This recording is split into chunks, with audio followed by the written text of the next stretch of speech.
కావాలనే మీ కలను నెరవేర్చుకోండి. సంప్రదించండి హెగ్డే ఫెర్టిలిటీ, హైదరాబాద్, తెలంగాణ.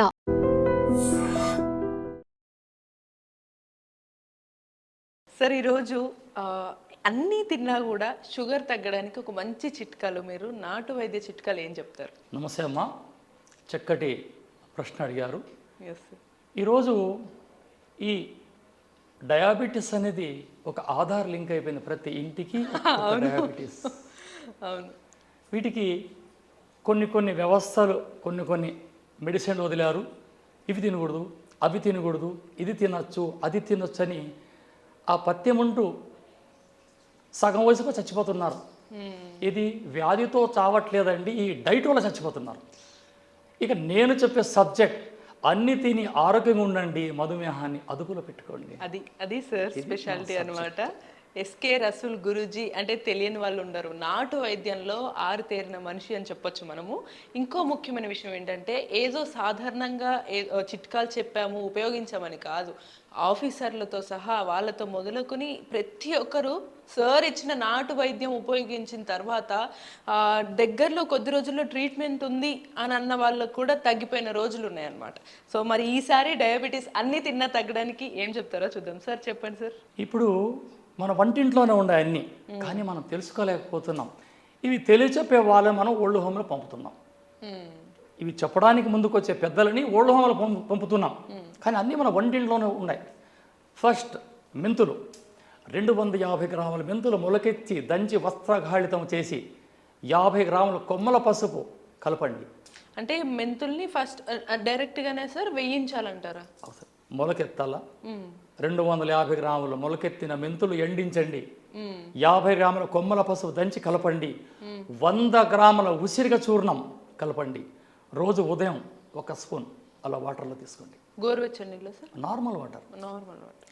ఉదయం టిఫిన్కి ఒకసారి, రాత్రి భోజనంకి ఒకసారి తినండి. పప్పు, అన్నం, రసం అన్నీ తినండి, కానీ పంచదార, మైదా పిండి తినకండి.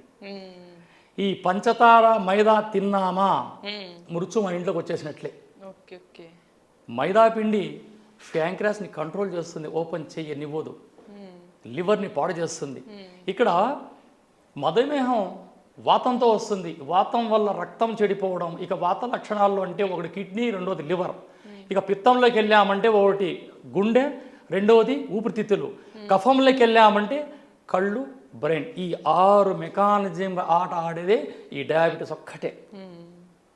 ఇన్ని రోగాలు ఉన్నాయి, ఏవి బాడీని టచ్ చేయవు, ఏదో ఒక పార్ట్ని టచ్ చేసి వెళ్ళిపోతాయి. కానీ ఇది 6 ప్రాంతాల్లో ఆటలాడి రక్తం చిక్కబడిందంటే క్రియాటిన్ తగ్గిపోవడం, మోషన్ రాకుండా లివర్ పాడు కావడం, ఇది వాత లక్షణాలు. ఇక వాతం పిత్తంలో చేరిందంటే కార్డియాలజిస్ట్ హార్ట్ ప్రాబ్లం రావడం. ఇక పిత్తం కఫంలో చేరిందంటే బీపీ రైజ్ కావడం, పక్షవాతం రావడం, పడిపోవడం. ఇవి ఈ డయాబెటీస్ లక్షణాలు. అందుకే దీన్ని నాట్ డిసీజ్, డిజార్డర్ అన్నారు. ఈ డిజార్డర్ని అదుపులో పెట్టుకోవడానికే ఒక్క ఆయుర్వేదానికే సాధ్యం. కానీ ఇక్కడ ఆయుర్వేదం అంటే పసురులు, మూలికలు, గింజలు తినడం కాదండి. ఆయుర్వేదం అంటే జీవన విధానాన్ని మార్చుకోవడమే ఆయుర్వేదం. రోగం రాకనే సూచిస్తుంది ఆయుర్వేదం. అందుకే చెప్పేది వంటిల్లే వైద్యశాలగా మార్చుకోండి. ఈ వంటింట్లో దొరికే ప్రతి వస్తువు తెలియని వారితో తెలుసుకొని ఆచరించి ఆచరణ పెట్టడమే ఈ ఆయుర్వేద లక్షణం. అయితే ఇప్పుడు మనం ఒక చిట్కా చూసాం సార్ ఈ ఆయుర్వేదానికి. అంటే కొంతమందికి కొద్దిగా టీ, కాఫీలు బాగా అలవాటు ఉంటాయి, వాటిని మానుకోలేరు, షుగర్ ఉంటుంది. మరి ఎలా వాళ్ళందరూ కూడా వాటిని కంట్రోల్ చేసుకొని షుగర్ తగ్గించుకోవాలంటే ఏం వాడచ్చు అంటారు? మానొద్దండి, ఎవరమన్నా మానవ. తాటి బెల్లం టీ తాగండి. ఇక్కడ ఏమంటున్నారంటే ఈ సిటీలో ఆర్గానిక్ బెల్లం ఎక్కడి నుంచి వస్తుంది? ఆర్గానిక్ బెల్లం ఇది చెరుకుతోనే కదా. అవును, చెరుకుతోనే. దాన్ని వాడడానికి కూడా ఇక్కడ మెడికల్ వ్యవస్థ ఒప్పుకోదు. ఈ బాడీ మెకానిజం మొత్తం అంతా స్పీడ్ అయిపోయి ఉంటుంది. ఈ బాడీ అంతా రక్తం అంతా మన చెడిపోయి ఉంటుంది. అప్పుడు ఏం చేయాలను? తాటి బెల్లం టీ మాత్రమే, అది రోజు 2 కప్పులు మాత్రమే. కాఫీ వద్దు. అసలు ఈ కాఫీలు, టీలు మధ్యలో వచ్చినవి 1835లో వచ్చిందండి. కాఫీలు, టీలు అంతమంది కషాయాలే. తాటా కషాయము, ఇది బెల్లం కషాయము, అల్లం కషాయము, కొత్తిమీర కషాయం, అవన్నీ కషాయాలే మనవన్నీ. ఈరోజు మోడల్ చేంజ్ అయిపోయింది. 1835లో వచ్చిందండి కాఫీ, టీ మనకి. అప్పుడు లేదు మనకి. అన్నీ అల్లం కషాయం, తులసి కషాయం, కషాయాలు తాగండి. అలవాటు ఉన్న వాళ్ళు తాటి బెల్లం వేసిన టీ తాగొచ్చు 2 అంతే.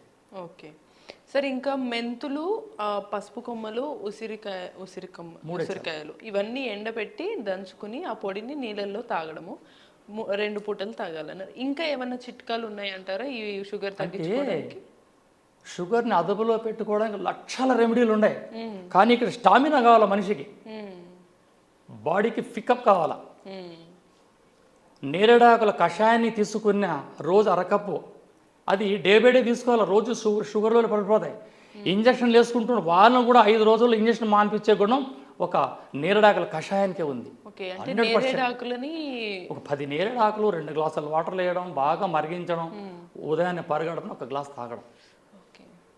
అసలు ఈ టాబ్లెట్ వేసుకున్న తర్వాత టిఫిన్ తింటారు, కాస్త మధ్యాహ్నం ఆహారం తీసుకోవడం లేట్ అయితే షివరింగ్ వస్తుంది. ఈ షివరింగ్ నేను చెప్పే మెంతులు, పసుపు, ఉసిరిక ఈ పౌడర్ తీసుకుంటే 24 గంటలు ఆ సమస్య పరిష్కారం. తినక ముందే వేసుకోవాలా సార్, తాగాలా సార్? తినక ముందే, టిఫిన్కి ముందుగా 10 మినిట్, రాత్రి భోజనం ముందరగా 10 మినిట్. కొందరు అంటారు మొలకలు తినండి, పులకాలు తినండి, అవి తినండి, ఇవి తినండి. ఇక్కడ ఏమన్నారు గ్రంథాలు, అన్నం పరబ్రహ్మ స్వరూపం, అన్నం తినండి కానీ మోతాదులో తినండి. ఈ డయాబెటీస్ పేషెంటే కాదు, ప్రతి మనిషి కూడా సాయంత్రం 7 కల్లా భోంచేయాలి. మేము 7 గంటల కన్నా భోంచేస్తాం, తెల్లారితో 5ంటికి లేస్తాం, 1 గంట కర్ర తిప్పుతాం. ఇదే మా ఎక్సైట్. సరే, కొంతవరకు బాగా ఈ చిట్కాలు అనేవి కొంచెం స్టార్టింగ్ స్టేజ్లో ఉన్న వాళ్ళకి పనిచేస్తాయి అంటారా, లేకపోతే కొద్దిగా సివియర్గా చాలా ఏళ్ళ నుంచి డయాబెటీస్ 400 ఉన్ని 500 షుగర్ ఉన్ని నాకు ఫోన్ చేయండి, దానికి సమాధానం ఖచ్చితంగా నేను చెప్తా. భయపడే అవసరం లేదు. ఎందుకంటే ఈ డయాబెటీస్ పైన ఎంతోమంది ఆటలు ఆడినారు, కానీ నేను ఆడిన ఆట ఎవరు ఆడరు. నేను అంత రీసెర్చ్ చేశాను దీని గురించి. ఇది బాడీ మెకానిజాన్ని ఎందుకు పాడు చేస్తూ ఉంది. కార్డియాల్ సిస్టమ్కి ఏం వాడాలా, తెల్లమద్ద కషాయం వాడాలా, నరాల బలహీనానికి అశ్వగంధ చూర్ణం వాడాలా, కంటికి బాదాము సోపు వాడాలా, లివర్కి నేరేడాకుల కషాయం వాడాలా, కిడ్నీకి రణపాల వాడాలా. ఇవన్నీ వాడుతుంటే ఆటోమేటిక్గా ఈ మధుమేహం మహమ్మారి మన ఊరు చివరికి అలా అలా వెళ్ళిపోతుంది. సార్, చివరికి ఒక్క సందేహం, ఈ చిట్కాలన్నీ ఖచ్చితంగా పని చేస్తాయని ఎంతోమంది చెప్పారు కాబట్టి అంత నమ్మకం ఉంది. అయితే ఇప్పుడు ఈ మీరు అన్నట్టుగా 400-500 షుగర్ ఉన్న వాళ్ళు కూడా ఆ లెవెల్స్ ఉన్నప్పుడు వాళ్ళు మెడిసిన్స్ ఆల్రెడీ వేరే వాడుతూ ఉంటారు కదా, సో వాళ్ళు ఈ కషాయము మీరు చెప్పినవి తీసుకున్న తర్వాత ఈ మెడిసిన్ వాడటం ఆపాలా, కంటిన్యూ చేయాలి? అదే రోజు ఆపమంట. ఉదాహరణకు ఎస్పీ గారి భార్య 500 ఉంది, కర్నూలు జిల్లా, ఊరి పేరొద్దు. ఎస్పీ గారి భార్యకి 500 షుగర్. ఎప్పుడు ఈ చిట్కా చెప్పాను నేను, మెంతులు, పసుపు కరెక్ట్ వారం వాడేయాలికి ఆయన నాకు స్టేట్మెంట్, నా వాయిస్ రికార్డు ఉంది నా దగ్గర, దాని సాక్ష్యం ఆయనే.